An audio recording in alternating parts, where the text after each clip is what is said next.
let me say a few more words about the new phase that we're in as a church. We've entered phase 2, I'm calling it, where we're making some changes. As we've already said, we've got live services broadcast on the internet. Still 11 o'clock on a Sunday, but it's going to be live, which is going to hopefully bring a whole other set of it feeling a little bit fresh. But as well, we've got these courses. We really want people to be involved in dialogue, interaction, not just monologue. We don't just want to preach at people. We really want to connect and be able to communicate back and forward. So there's new courses, and you'll see all the details in the details with this program and in emails and on social media. Get involved in those. We'd love to be hanging out a bit more. We're going to have worship nights, and they'll be live. There's stuff for Revival Kids, more stuff for Revival Nation. It's all happening, as well as loads of other stuff that we've really enjoyed doing so far, like the 7 o'clock in the morning prayer storms. All that continues. And that's kind of phase 2, and I reckon that's going to take us right the way through the rest of May and probably June.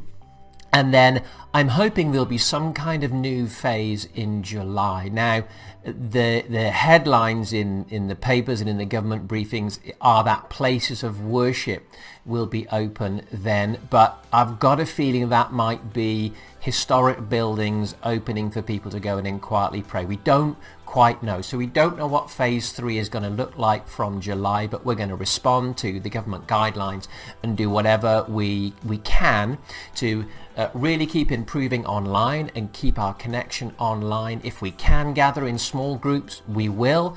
When we can gather in large groups, we will, and we'll do everything we can to make that safe and as enjoyable as we can. We know it's going to be unusual for quite some time, but let's stick with it.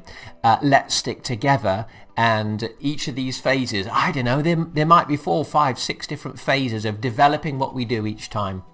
But we really want to just keep blessing you. We want the Holy Spirit to be moving. We want healings in homes. We want you to be taking communion in homes. That's where it all started. Communion was based on Passover, and that actually was done in the home. And so this is a great time really to bring spirituality home, isn't it? So I just pray that we can keep moving forward together and find our way through this really unusual time and use it for good.